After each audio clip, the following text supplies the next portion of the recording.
Nokia takes on Android and iPhone, iAlarm clocks for every budget, and HTC and Sprint's new superphone, this time on SpoonFed Mobile.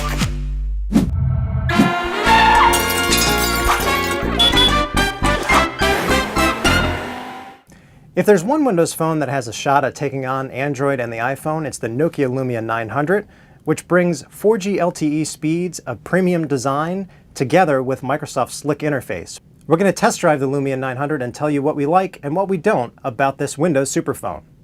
The Lumia 900 is really going to pop on the shelf thanks to its unibody polycarbonate design. It's available in 3 colors.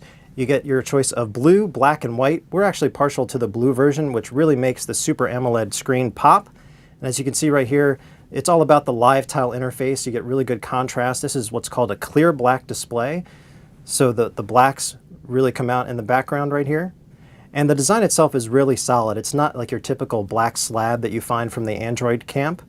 The blue has a little bit of a soft touch finish on the back, so this phone, despite the fact that it's a little bit big for a 4.3-inch screen, overall it's a very solid and attractive design. Another feature that sets the Lumia 900 apart from other Windows phones that we've seen up until now is the addition of 4G LTE speeds, which is available in 28 markets and counting on AT&T's network. And what that does is speed up everything from getting updates for social networks to email and especially web browsing. One thing Nokia does to sweeten the deal is that it adds some of its own software to the mix. You have to download it separately, but we really like Nokia Drive. It's very straightforward, but you get free turn-by-turn directions, and they're spoken directions. So it's something that you won't find on other Windows phones, so that's definitely a plus. If we multitask here, we can see some of the other apps that are unique. You know, CNN is something that's exclusive to the Lumia line. And you can see you have your top story here, and it uses the same nice Metro UI that invites sideways scrolling, so you get all of your updates, including videos. If we have one major complaint about the Lumia 900 is that despite the fact that it has a Carl Zeiss camera and supposedly really good optics, it struggles in low light. You know, outdoors it takes really crisp photos, but on the inside, some of our photos had a bluish cast and there was some graininess.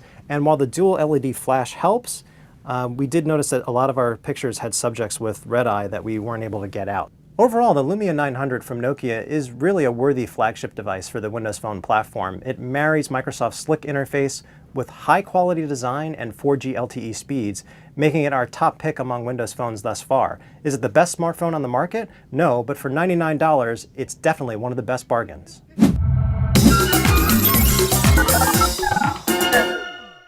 There's nothing worse than waking up to a dead iPhone or iPad, but the latest iAlarm clocks can do some pretty neat tricks. They can wake you up to your favorite tunes, they can rattle your bedstand, and even turn on the lights.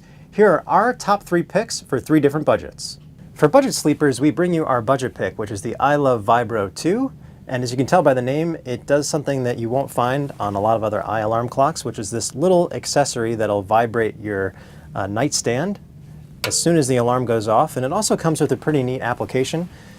This you can download from the iTunes store, and you can use it to set your alarm, check the weather, and also tune into internet radio. There's tons of stations that are available. If you do want to set the vibration alarm, you have to go through the alarm clock itself.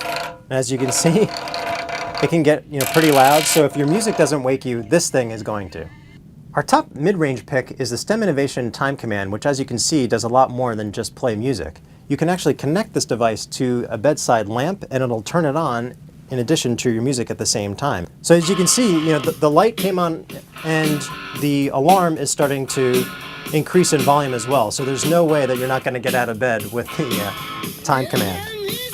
Our splurge pick among iAlarm clocks is the Philips DC390, which we really like for $149 for those who are looking for premium design and the ultimate in audio quality.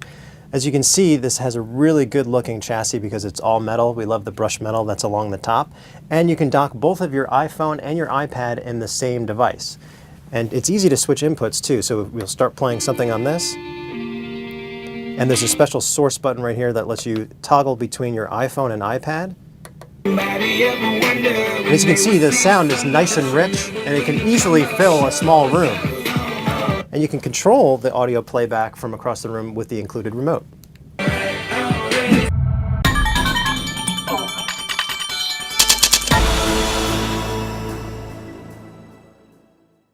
One of the biggest news stories of the week is that HTC and Sprint are teaming up to bring their customers a brand new EVO phone, and this one is different because it's one of the first on the market to have HD voice capability, and it also brings a lot of the great features we loved about the One X inside a really sleek looking device. We went hands-on with the new EVO 4G LTE and wanted to bring you our first impressions.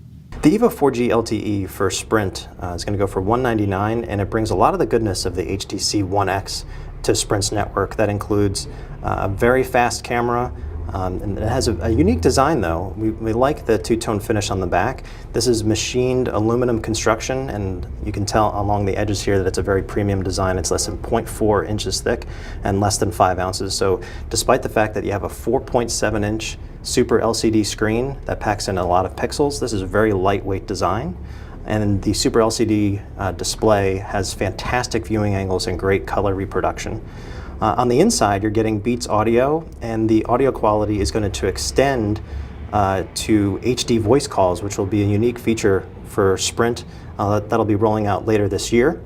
Let's show you some of the highlights of this device. Under the hood, this has a S4 processor and a dedicated imaging chip from HTC. So if we take some images right here using the shutter button, all you have to do is just hold it down. And you can see it has really fast performance, and you can save one of these images down here as your best shot.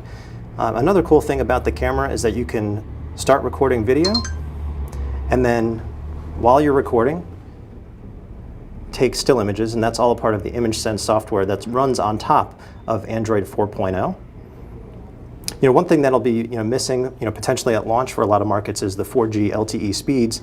Sprint says they're going to be rolling out to 6 markets at first, and then it'll be covering 120 million people by the end of the year. But overall, this looks like a very sexy flagship phone that again brings some stuff to the table that the HTC One X doesn't have, and that includes a micro SD card slot and HD voice capability. And the Sense software itself is actually pretty neat itself.